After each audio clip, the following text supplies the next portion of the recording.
Pour tester la loyauté de son petit ami, Mary se verrouilla dans une chambre secrète et fit semblant d'avoir disparu. Lorsque Jack rentra à la maison, il remarqua immédiatement la lettre de départ laissée par Mary.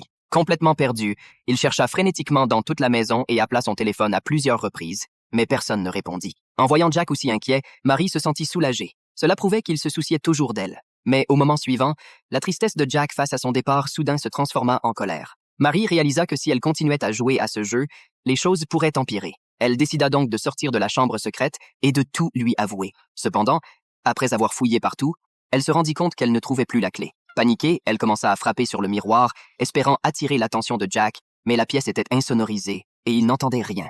La réalité la frappa de plein fouet. Seule, elle et le propriétaire connaissaient l'existence de cette chambre secrète et celui-ci avait récemment déménagé à l'étranger. Si personne ne la trouvait, elle risquait de mourir de faim à l'intérieur. Désespérée, Mary sortit son téléphone pour appeler à l'aide, mais il n'y avait aucun signal. Elle essaya d'ouvrir la porte avec d'autres clés, puis tenta de briser la vitre avec une chaise, mais en vain.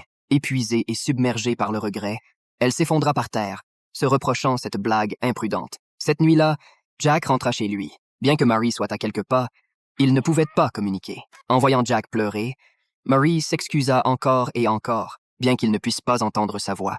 Elle ne s'attendait pas à ce qu'une simple blague entraîne une situation aussi terrible. Ne sachant plus quoi faire, Jack contacta la police pour signaler la disparition de Mary. Cependant, les policiers étaient désemparés car il n'y avait aucune piste concernant cette disparition. Pendant ce temps, Mary commença à creuser le mur jour après jour. Lorsqu'elle avait faim, elle mangeait des conserves moisies. Lorsqu'elle avait soif, elle buvait de l'alcool rance et de l'eau contaminée. Les jours passaient. Jack, assis sur le lit, fixait une photo de Mary avec un sourire triste. Il leva les yeux et murmura « J'espère que tu es heureuse ». En entendant cela, Mary se mit immédiatement en colère. N'était-ce pas seulement quelques jours qu'elle avait disparu? Avait-il déjà abandonné la recherche? Lorsque Jack entra dans la salle de bain, Mary, furieuse, donna un coup de pied dans le tuyau. À sa grande surprise, des ondulations commencèrent à se former à la surface de l'eau. Soudain, un éclair d'espoir traversa Mary. Elle saisit un tuyau métallique et se mit à frapper furieusement, impatiente d'attirer l'attention de Jack.